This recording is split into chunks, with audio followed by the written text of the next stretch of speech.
நீங்கள் தவறவிட்ட எபிசோடுகளை இப்பொழுதே காணுங்கள் உங்கள் Tandivan.com மற்றும் Tandivan யூடியூப் சேனலில்.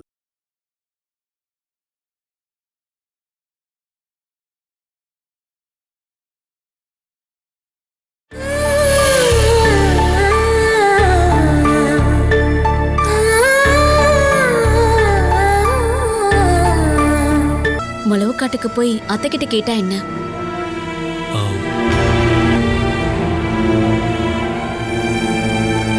இதுக்கப்புறம் எக்காரணத்தை கொண்டும் அங்க வரவே மாட்டேன்னு சொல்லிட்டு தான் வந்திருக்கேன்.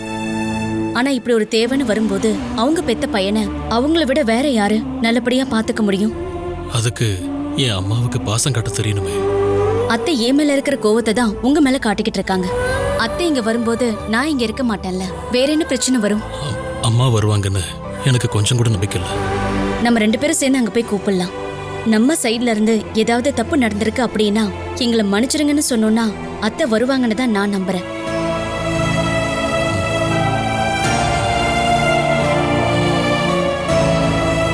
யோசனை பண்றதுக்கு எதுவுமே இல்லைங்க. நம்ம நாளைக்கே மொளவுக்காட்டுக்கு போயிட்டு வந்துடலாம்.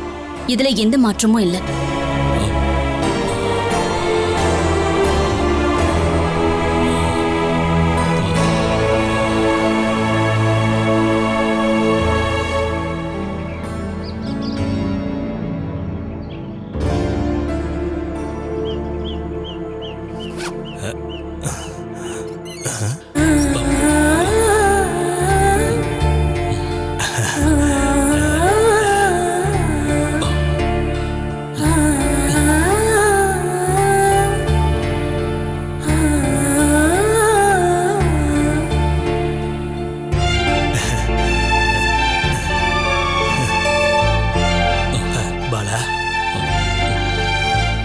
நீங்க வருவன்னு நான் கொஞ்சம் கூட எதிர்பார்க்கலம்மா. குழந்தைங்க அகிலா ஸ்கூல்ல இருந்து திரும்ப வரதுக்கு முன்னாடி போகணும். இப்பதான் வெளியில கிளம்பலான்னு வந்தம்மா. போற வழியில உங்களையும் பார்க்கணும்னு தான் நினைச்சேன். அதுக்குள்ள நீங்களே இங்க வந்துட்டீங்க. உங்க எல்லாரையும் ஒன்னா பார்க்கணுங்கிறதுக்காகத்தான் எவ்வளவு இங்க வந்திருக்கா. சுமேஷ் வெளியே போயிருக்கா, மத்தவங்க எல்லாரும் உள்ளதா இருக்காங்க. என்ன விஷயம் சொல்லுங்க. எனக்கு ஒரு வேலை கிடைச்சத பத்தி சொல்லிருந்தேன்ல மாமா. வேலைக்கு போறதுக்கு முன்னாடி எனக்கு ஒரு வாரம் ட்ரைனிங் இருக்கு. நான் அதை போய் அட்டென்ட் பண்ணாதான் எனக்கு வேலை கன்ஃபார்ம் ஆகும். சரி. ட்ரைனிங் திருப்பத்தூர்ல. ஒரு வாரத்துக்கு நான் அங்க போய் இருக்கும்போது வீட்டு வேலைங்க எல்லாமே. அதை நினைச்சு நீ கவலைப்படாதம்மா. இவங்க எல்லாருக்கும் துணையா நான் அங்க வந்து இருக்கம்மா. யாருமே வேண்டாம், குழந்தைங்கள நான் பாத்துக்கிறேன்னு நான் இவகிட்ட சொன்னப்பா. ஆனா இவதான் நம்ப மாட்டேங்கிறா. குழந்தைங்களோட விஷயத்துல நான் இவரை நம்பாமலாம் கிடையாது. இவருக்கு சரியான நேரத்துல மருந்து மாத்திரையும் கொடுத்தாகணும். அதை கொடுக்காம விட்டுட்டா பெரிய பிரச்சனை ஆயிடும். அந்த வேலையை பண்றதுக்காக தான் கூட ஒரு ஆள் வேணும்னு சொல்றேன். நான் உங்க வீட்டுக்கு வரேம்மா. நான் என்ன பண்ணணும் அப்படின்னு நீ என்கிட்ட சொன்னாலே போதும்மா. உங்களால தனியா பண்ண முடியாது மாமா. அத்தையும் கூட வந்தாங்கன்னா. ஜெகதாம்பா அங்க வருவான்னு நீ இன்னுமா நம்புற? அத்தை என் மேலதானே கோவமா இருக்காங்க. நான் தான் அங்க இருக்க மாட்டேன்ல.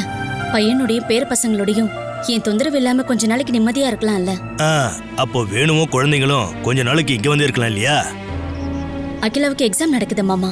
இங்க இருந்து காலையில 5 மணிக்கு எந்திரிச்சு பஸ் பிடிச்சு போட்டை பிடிச்சு ஸ்கூலுக்கு போய் சேர்றதுக்குள்ள 10 மணி ஆயிடும். அம்மா கிட்ட நாங்க 2 பேரும் பேசுறோம். நீங்க வந்து சப்போர்ட் பண்ணீங்கன்னா அம்மாவோட மனசு மாறிடும்பா. இப்ப அவ முன்ன மாதிரி இல்ல. அவ மனசு எப்ப வேணாலும் எப்படி வேணாலும் மாறும்பா. அதுதான் எனக்கு பயமே. இப்போ ஒரு 15,000 ரூபாய் அவ கையில கொடுத்துட்டு வீட்டுக்கு வந்து இருக்க சொன்னீங்கன்னா அவ பொட்டி படுக்கையெல்லாம் தூக்கிக்கிட்டு வந்துருவா. ஆனா எங்க கையில எங்க மாமா பணம் இருக்கு? வீட்டுக்கான தேவைகளை பூர்த்தி செய்யறதே ரொம்ப கஷ்டமா இருக்கு. அதெல்லாம் தெரியுமா. நான் வந்து ஜெகதாம்பாவோட குணத்தை பத்தி தான் உங்ககிட்ட சொன்னேன். இருந்தாலும் நம்ம போய் அவகிட்ட கேட்டு பார்க்கலாம்.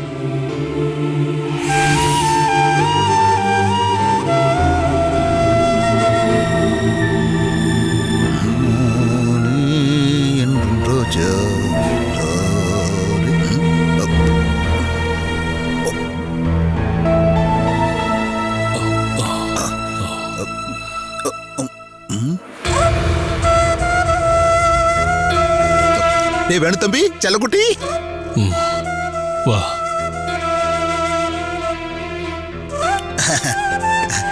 டேய் வேணு தம்பி, என் தங்கோ, வாடா வாடா வா, இப்படி உட்கார்றா. அனிலா, அனிலா, யார் வந்திருக்காங்கன்னு வந்து பாருடி. என்ன திடீர்னு வீட்டுக்கு வந்திருக்கீங்க? ஏதாவது காரணம் இருந்தாதான் நான் என்னோட வீட்டுக்கு வரணுமா என்ன? இது உன்னோட வீடு அப்படின்னு உறுதியா உன்னால சொல்ல முடியாததால தானே இப்பவும் நீ வாடகை வீட்டுல இருக்க. அதனாலதான் நான் இப்பவும் உயிரோட இருக்கேன்.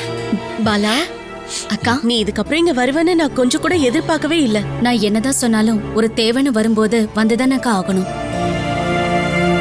இப்ப என்ன உனக்கு தேவை? பாலா ட்ரைனிங்க்கு போனதுக்கு அப்புறம் வேணுவையும் குழந்தைகளையும் பாத்துக்கிறதுக்காக ஒரு பொறுப்பான ஆள் தேவை. அவ்வளவுதானே? ஏடா ஒரு 500 ரூபாயும் சாப்பாடும் போட்டீங்கன்னா கட்டட வேலை செய்யற ஆளுக்கு எவ்வளவோ பேர் இருக்காங்கல்ல. இங்க பாருங்க, நான் வீடு கட்டுற வேலைக்கு கேட்கல, வீட்டு வேலையை பாக்குறது தான் ஆள் கேட்கறேன். டேய், அதுக்கு தாண்டா உங்க அண்ணா நான் இருக்கேன்.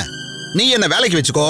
இங்க பாருடா, நான் இன்னையில இருந்து உங்க கூட ஒரு பாடி கார்டு மாதிரி கூடவே ஐயோ, கண்டிப்பா உங்க கூட என்னால இருக்க முடியாது அப்படிங்கிற ஒரு சூழ்நிலை இருக்கிறதுனால நமக்கு வேற ஏதாவது வழி கிடைக்குதான்னு யோசனை பண்ணி பாப்போம்.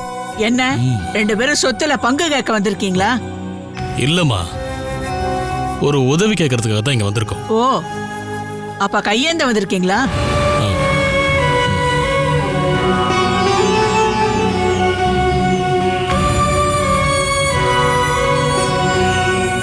இந்த ஊர்ல மத்தவங்க கிட்ட கையேந்தி வாங்கின பணம் எல்லாமே அதுக்குள்ள தீந்து போச்சா என்ன? அம்மா,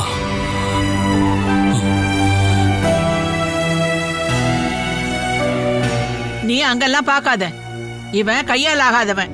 கொஞ்சம் சத்தம் போட்டு பேசவும் எந்த சம்மந்தமும் இல்லாம சண்டைக்கு போறதும் அதுக்கப்புறம் அதை நினைச்சு வருத்தப்படுறதும் இதை தவிர வேற எதுவும் தெரியாது. அதனால இவனை ஈஸியா ஏமாத்திடலாம். அந்த பணம் திருடு போனதை நினைச்சு நாங்க இப்ப வரைக்கும் வருத்தப்பட்டுக்கிட்டு தான் இருக்கோம். நீ வருத்தப்படுறதுக்கு என்ன இருக்கு? அதுல இருந்து உன்னோட 1 ரூபாய் பணம் காணாம போயிருக்கா என்ன?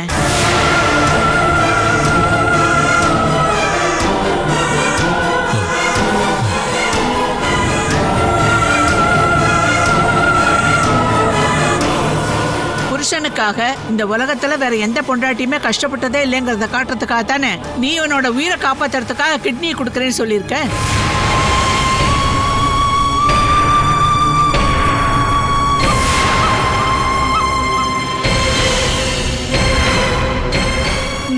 உன்னோட அக்கிரமங்களுக்கு இது ஒரு சாக்கு. கர்ணனோட அடுத்த பிறவி அப்படின்னு ஊருக்காரங்க உன்னை பார்த்து சொன்னாங்கன்னா அதுக்கப்புறம் என்ன அக்கிரமம் வேணாலும் நீ பண்ணலாம் இல்லையா? நான் மத்தவங்க பாக்குற மாதிரியும் அவங்க கவனத்தை ஈர்க்கிற மாதிரியும் எதுவுமே பண்ணல. நீ எதையும் பண்ணதும் இல்ல, பண்ணவும் மாட்ட, அது எனக்கு தெரியும். ஆனா இவனுக்கு உன்னை பத்தி புரியவே இல்ல. இப்ப இவனுக்காக கிட்னி கொடுக்கறேன்னு சொல்றியே, அதுதான் உன்னோட மிகப்பெரிய பித்தலாட்டமே. அம்மா, எனக்காக என் பாலா எல்லா பழியையும் ஏத்துக்கிட்டு அமைதியா நிக்கிறா. நீங்க இதுக்கப்புறம் தயவு செஞ்சு அவன் மனசை கஷ்டப்படுத்தாதீங்க. நடந்து முடிஞ்ச விஷயத்துக்கு அம்மா மன்னிச்சிருச்சுன்னா இங்க இருக்கிற எல்லா பிரச்சனையும் தீந்துடும். அப்படியெல்லாம் ஒண்ணு முடிய வேண்டாம். ஜெகதம்பா, பாலாவும் வேணுவும் உனக்கு எந்த கெடுதலும் பண்ணது கிடையாது. ஆனா இவங்களுக்கு நீதான் கெடுதல் பண்ணிருக்க. அப்படி இருந்தும் அது எல்லாத்தையும் மறந்து இவங்க இங்க வந்திருக்காங்க. இந்த குடும்பத்துல நாம தான் அவங்களுக்கு உதவியா இருக்கணும். இங்க இருந்து இவங்களுக்கு என்ன உதவி தேவைப்படுது? ஒருவேளை நான் இங்க வரேன்னா அது சொத்துல இருந்து பங்கு கேட்கறதுக்கு தான் அப்படின்னு அன்னைக்கு நீ சொல்லிட்டு போனேல, தில்ல இருந்தா வாங்கி காட்டு. அது மட்டும் இல்லாம இங்க இருந்து உனக்கோ இவனுக்கோ இதுக்கப்புறம் எந்த உதவியும் கிடைக்காது.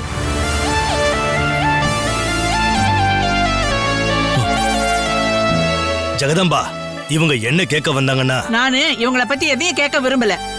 அத்துமீறி வீட்டுக்குள்ள வரவங்களுக்கு உதவி பண்றதெல்லாம் என் வேலை கிடையாது. டேய், நீ ஒரு ஆம்பளைங்கிறது உனக்கே நல்லா தெரியணும். அதை விட்டுட்டு இவ கூப்பிடும் போதெல்லாம் இவ பின்னாடி ஒரு நாய் மாதிரி நீ போகவே கூடாது. இவளை கூட்டிட்டு போடா. ஏங்க நீங்க வெயிட் பண்ணுங்க. நான் போய் கொஞ்சம் சாவகாசமா பேசி நீங்க எதுக்காக வந்தீங்கன்னு சொல்றேன். எனக்கு ஒரு 5 நிமிஷம் டைம் கொடுங்க, போயிட்டு வந்துடுறேன். ஏண்டா, எதுக்கு நீங்க வந்தீங்கன்னு சொல்லவே இல்ல?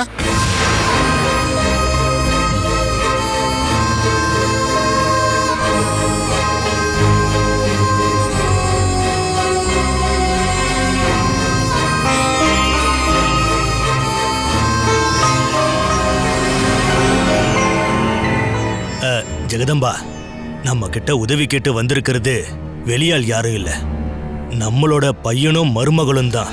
பையன் மேல உங்களுக்கு அவ்வளவு பாசம் இருந்தா என்ன உதவி வேணும்னு கேக்குறாங்களோ அதை பண்ணி கொடுங்க.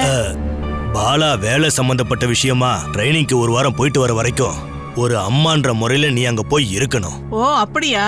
நான் அங்க போய் இருக்கணுமா என்ன? நான் என்ன அவ வீட்டு வேலைக்காரியா? பணம் கொடுத்தா வேலைக்காரங்க கிடைப்பாங்க. நீ பெத்த பையனையும் உன்னோட பேர குழந்தைகளையும் ஒரு பொறுப்பா பாத்துக்கிறதுக்கு அம்மான்ற முறையில நீ தான் அங்க போகணும். நீ மட்டும்தான் அங்க போய் இருக்க முடியும். யாரு நானா? நான் இப்ப கொஞ்ச நாளா உங்களுக்கு சுதந்திரம் கொடுத்துருக்கோன்னு நினைச்சு நீங்க என்கிட்ட வேலை வாங்கணும்னு தயவு செஞ்சு நினைக்காதீங்க. சொல்ற பேச்ச கேட்கிற புருஷனா உங்களால இங்க இருக்க முடிஞ்சா மட்டும் நீங்க இங்க இருக்கலாம். இல்லைன்னா இந்த வீட்டு வராண்டாவுல கூட உங்களை நான் இருக்க விட மாட்டேன்.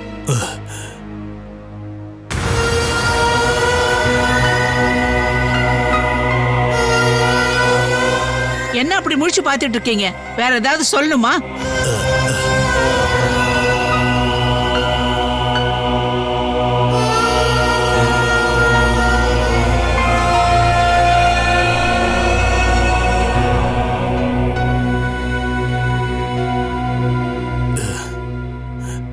என்ன மன்னிச்சிருமா.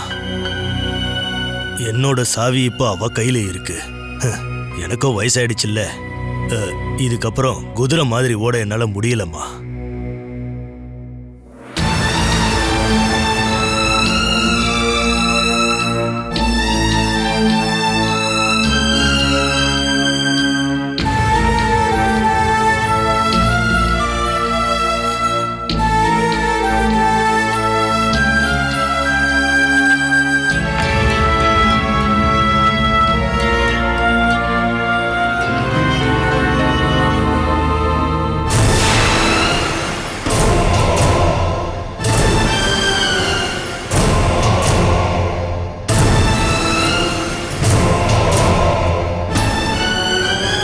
நான் அவமானப்படுவேன், அசிங்கப்படுவேன் அப்படின்னு தெரிஞ்சிருந்தோம் நான் எதுக்காக உங்க பையன் கூட இங்க வந்தேன்னு தெரியுமா உங்களுக்கு?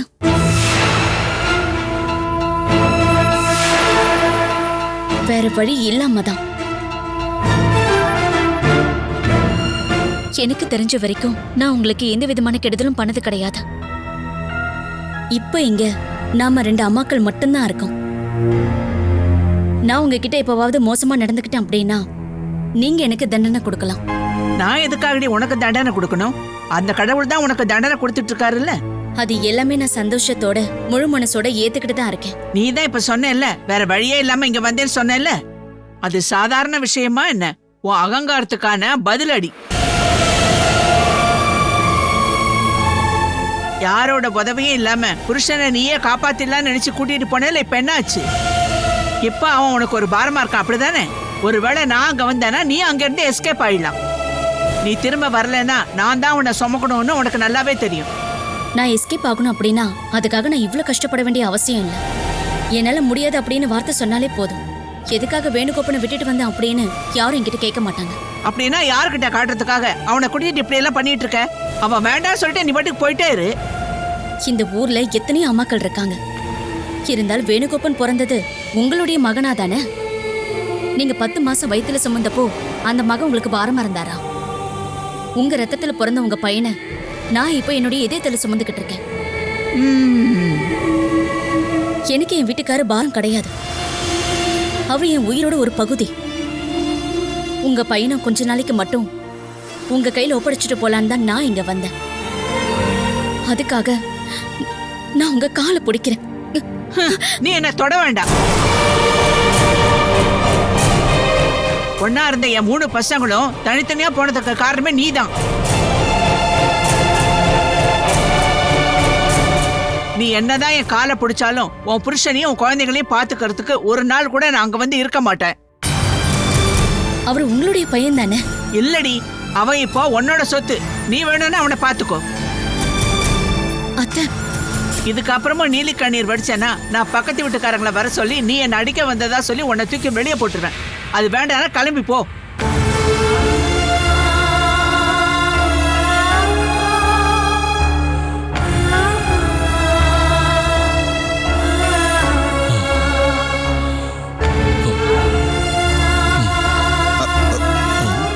டேய் வேணு, நீ என்ன கிளம்புறியா என்ன? இங்க இருந்த ஒரு பிரயோஜனம் இல்லைன்னு தோணுது. இங்க வந்ததே தப்புன்னு தான் நான் நினைக்கிறேன். அம்மா கிட்ட எதுவும் மாற்றம் தெரியுதா? எரும மாட்டு மேல மழை பெஞ்ச மாதிரி அப்படியே இருக்காங்க.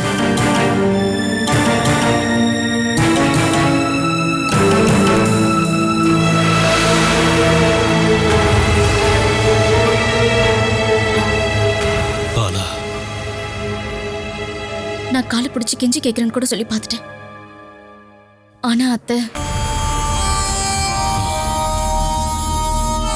இங்க பாருங்க, நீங்க ஒண்ணு வருத்தப்பட வேண்டாம். ஒரு 4-5 நாளைக்கு தான் நாங்க இருக்கணும். நாங்க வந்து இருக்கோம். ஆமா பாலா, யாரும் இல்லன்னு நினைச்சு நீ ஒண்ணும் வருத்தப்பட வேண்டாம். நான் ஒரு வாரத்துக்கு கம்பெனில லீவு சொல்லிட்டு நானும் என் வீட்டுக்காரரும் வந்து அங்க தங்குறோம்.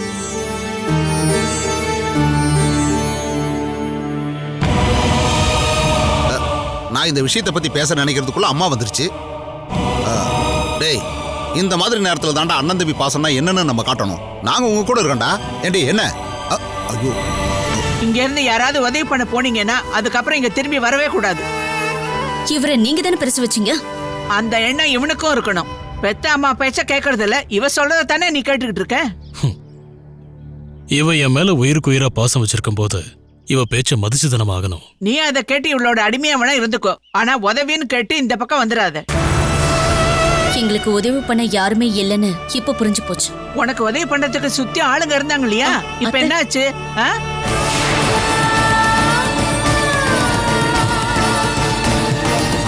இவகிட்ட சொல்லி அவங்கள வர சொல்லுடா. வேண்டாமா, நாங்க இங்க வந்திருக்கவே கூடாது. யாரும் வர வேண்டாம். நீங்க இங்க கட்டில உடம்பு முடியாம படுத்திருந்தப்போ சாக கிடந்த உங்களை அங்க கூட்டிட்டு போய் நல்லபடியா கவனிச்சு உங்க உயிரை திருப்பி கொடுத்தவதான் பாலா. அதுக்கு நான் எவ்வளவு பணம் கொடுக்கணும்னு சொல்லு, நான் அதை திருப்பி கொடுத்துறேன். பாசத்துக்கும் அன்புக்கும் கூலி எப்படி ஃபிக்ஸ் பண்ணணும் அப்படின்னு சொல்லி கொடுங்க.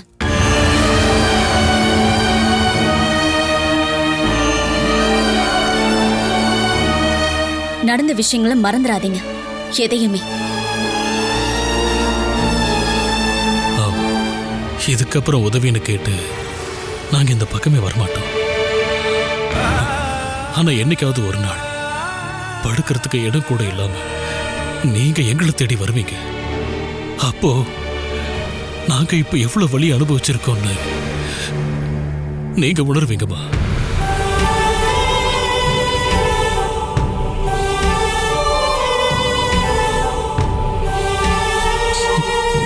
கிளம்புறேன். பாலா, வேணும்.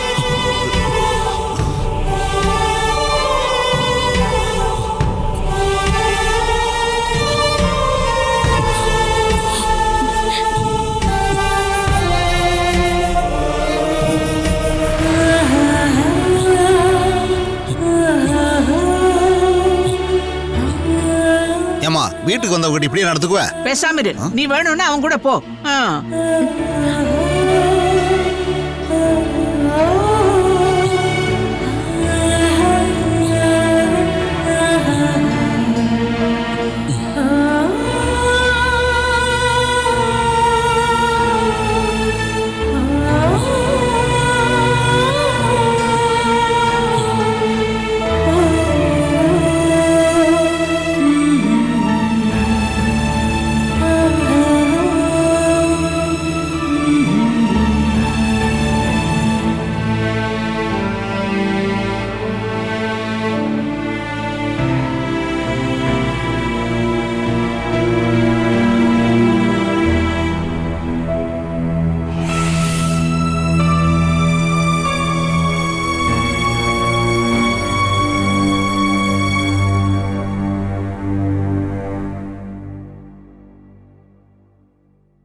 இவங்க யாருன்னு தெரியுதா?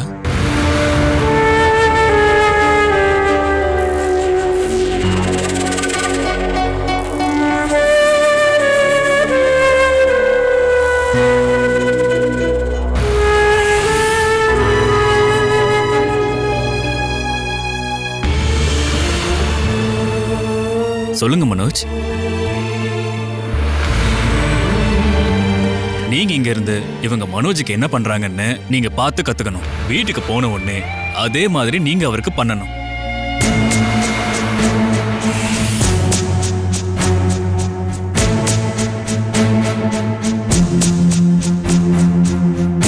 நீங்கெல்லாம் யாருன்னு இவருக்கு தெரியறதுக்கு கொஞ்ச நாளைக்கு அவருக்கு கஷ்டமா தான் இருக்கும். அதை பத்தி கவலைப்படாதீங்க, அதுவா சரியாயிடும். இவர் அட்மிட் பண்ணும்போது ரொம்ப கிரிட்டிக்கலா இருந்தாரு.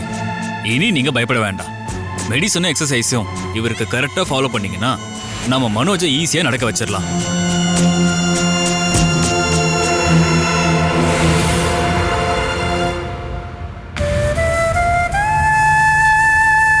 ஓகேவா மனோஜ்?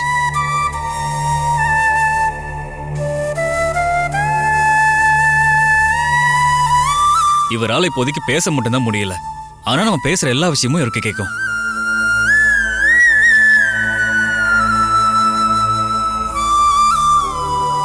நீங்க அப்பப்போ இவர்கிட்ட கொஞ்சமாச்சும் பேச்சு கொடுத்துட்டே இருங்க.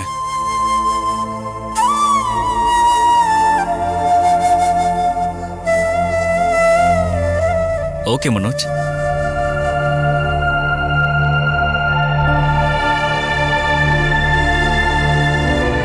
அம்மா, டாக்டர் சொன்னதை நீங்களும் கேட்டீங்கல்ல. நீங்க இங்க இருந்து இவங்க சொல்ற எல்லாத்தையும் கத்துக்கணும். நீ தானே மனோஜோட பொண்டாட்டி. நீ தான் இவங்க செய்யற எல்லாத்தையும் பார்த்துக்கிட்டு அதே மாதிரி செய்யணும்.